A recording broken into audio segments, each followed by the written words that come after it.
आप देख रहे हो अभिषेक क्लासेज यूट्यूब चैनल पर ऑल इंडिया सभी सरकारी नौकरियों की जानकारी। आज इस वीडियो में आपको एक ऐसी वैकेंसीज़ की जानकारी दे रहा हूँ, बहुत ही खुशखबरी मिलने जा रही है। शानदार वैकेंसीज़ निकली है और बिल्कुल ऑफिशियली नोटिफिकेशन भी आ चुका है। वैसे तो सोशल मीडिया पर सैकड़ों ऐसी रोज़ के रोज़ वीडियोज़ आ रही है जहां पर केवल फेक जानकारियां है, गलत इन्फॉर्मेशन है, तो प्लीज़ स्टूडेंट्स आप उनसे बचें। ओरिजिनल कंटेंट अगर आपको देखना है तो आपको अभिषेक क्लासेस को सब्सक्राइब करके बेल आइकन वाला जो घंटी है वो दबाना है। जब भी आपको टाइम मिले देख लिया करो। वेरी वेरी इंपॉर्टेंट यह वीडियो रहने वाला है। लाइक का बटन दबाएं और लास्ट तक अच्छे से वीडियो समझें। साथियों, आपने अब से पहले बहुत सारी जगहों पर देखा होगा कि सरकारी अस्पताल नई भर्ती 2026, लेकिन जब भी कोई सरकारी भर्ती की आप लोगों को बताता है, जानकारी देता है, लेकिन उसका जो फाइनली निचोड़ है वो जीरो निकलता है। क्योंकि जिस भर्ती की कोई भी जानकारी दे रहा है वो ऑथेंटिक और रियल होना जरूरी है। जिस भर्ती का वो फॉर्म डलवा रहा है उस फॉर्म का लिंक होना चाहिए। जिस भर्ती की वो जानकारी दे रहा है उस भर्ती का ऑफिशियली नोटिफिकेशन होना चाहिए। तो वाकायदा हम आपको बता रहे हैं कि सरकारी अस्पताल में नई भर्ती आई है और यह एकदम ओरिजिनल वीडियो आप लोगों के लिए है। ओरिजिनल भर्ती रहने वाली है। सरकारी अस्पताल में जो यह वैकेंसीज निकली है, सहायक अस्पताल सहायक यानी कि असिस्टेंट्स के पद पर निकली है।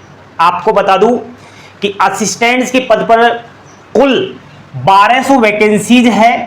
कैटेगरी वाइज आपको अलग अलग देखना है तो नोटिफिकेशन पर जाएं।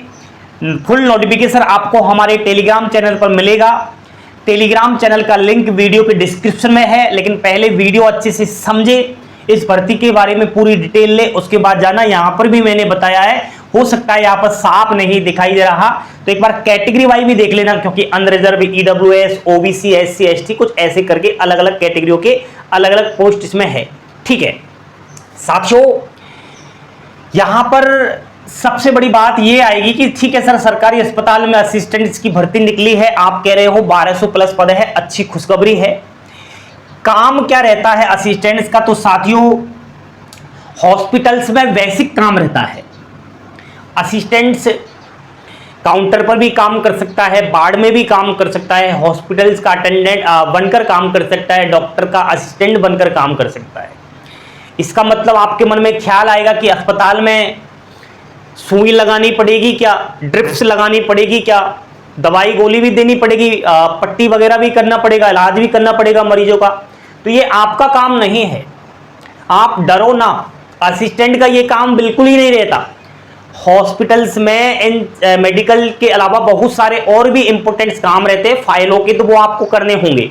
ठीक है, आपकी जो ड्यूटी रहेगी भी 8-8 घंटे के शिफ्टों में रहेगी, तो 8 घंटे तो होता ही है आजकल हॉस्पिटल्स में ड्यूटी, लेकिन इतना है या तो दिन या रात दोनों शिफ्ट में आपको यहां पर ड्यूटी करने को मिल सकती है। ठीक है, और कभी कभी छुट्टी वाले दिन भी इमरजेंसी ड्यूटी भी आपकी लगाई जा सकती है। सबसे बड़ी बात यह है कि अभी तो आप बनोगे असिस्टेंट, लेकिन धीरे धीरे जब आप हॉस्पिटल्स में कुछ साल नौकरी कर ले हुए तो आपका हो सकता है प्रमोशन। क्या हो सकता है?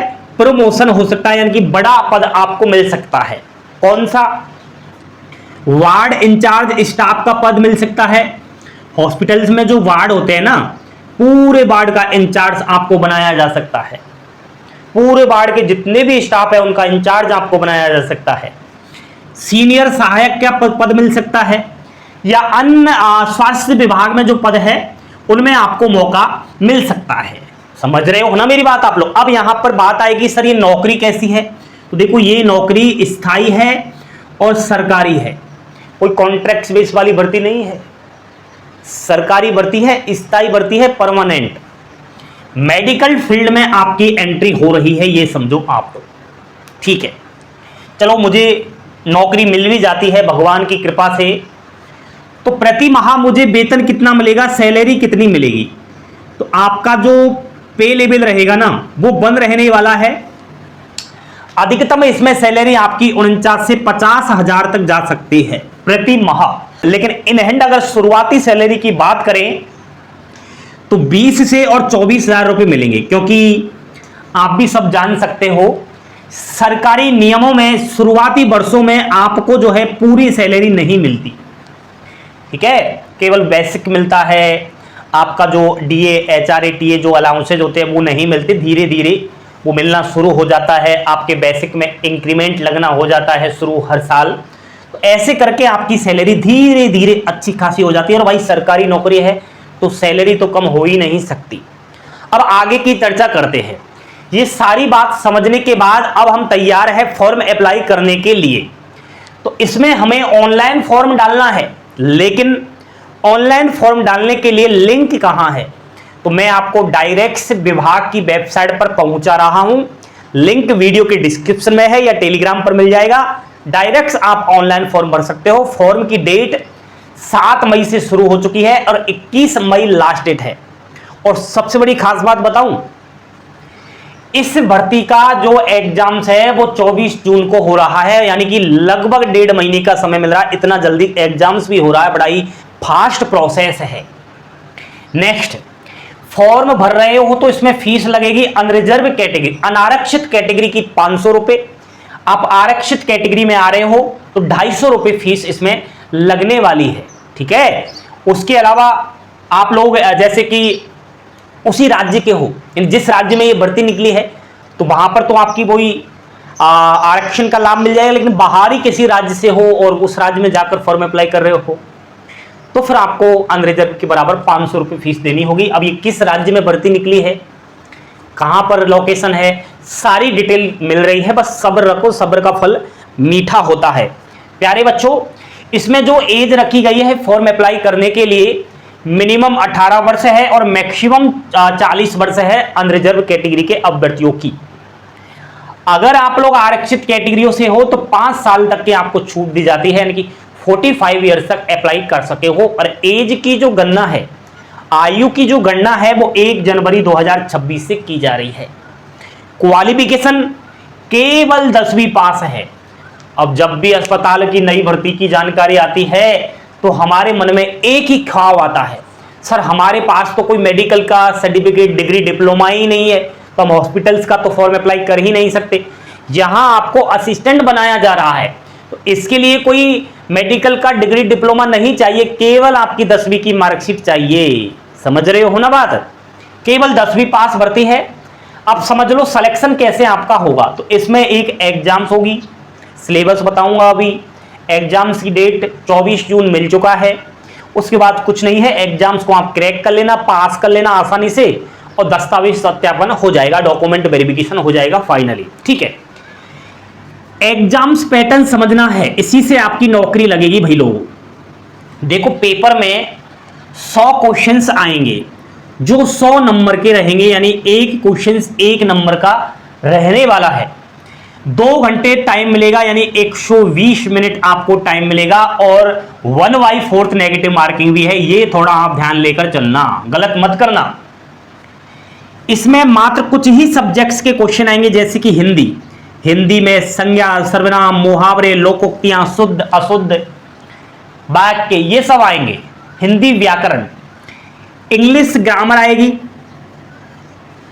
ठीक है। आपको आएगा इसमें गणित, और गणित के अलावा विज्ञान और सामाजिक विज्ञान। ये सब सब्जेक्ट्स जो मैंने आपको बताई, यहां से 10th स्टैंडर्ड्स के क्वेश्चंस उठेंगे, ज्यादा हाई लेवल से नहीं उठाए जाएंगे, बेसिक से जो है पेपर बनाया जाएगा। पेपर ऑनलाइन होगा, ऑब्जेक्टिव टाइप पेपर होगा, आपको गोला भरना है बिल्कुल इस तरीके से, और यहां पर पेपर क्लियर हो जाएगा। अब बात आएगी नोटिफिकेशन की। तो देखो अभ्यर्थियों, ये notification Madhya Pradesh employ selection board के द्वारा जारी किया गया है, यानी मध्य प्रदेश में ये भर्ती आई है और मध्य प्रदेश से आप लोग फॉर्म अप्लाई कर पाओगे। अगर फाइनली भगवान करे आपकी नौकरी भी लग जाती है तो आपकी जो जॉब लोकेशन रहने वाली है, जो पोस्टिंग रहने वाली है, वो मध्य प्रदेश में ही रहने वाली है। फुल नोटिफिकेशन हिंदी में आप लोग टेलीग्राम से डाउनलोड कर लो, PDF मिल जाएगा। अच्छे से देख लेना। सिलेबस भी हिंदी में कौन कौन से आएंगे topics, English math subjects wise आपको ये पार्ट पता चल जाएगा, किस किस जगह से पेपर बनाया जाएगा, तो आप अच्छे से तैयारी भी कर पाओगे। क्योंकि समय बहुत कम है, 1.5 महीने का समय मिल रहा है, पेपर हमें पास करना है। भीड़ भी हो सकती है क्योंकि असिस्टेंट की भर्ती है और 10वीं पास है केवल, ठीक है। तो ये होती है सरकारी अस्पताल में परमानेंट सरकारी भर्ती की जानकारी। फुल जानकारी आपको मैंने दी, सारी लिंक वगैरह आपको मैंने प्रोवाइड करवाई। सभी मेरे भाई बहन लाइक का बटन दबाएं, चैनल को आप लोग सब्सक्राइब करें और हमारे साथ जुड़े। थैंक यू, धन्यवाद। जय हिंद, जय भारत।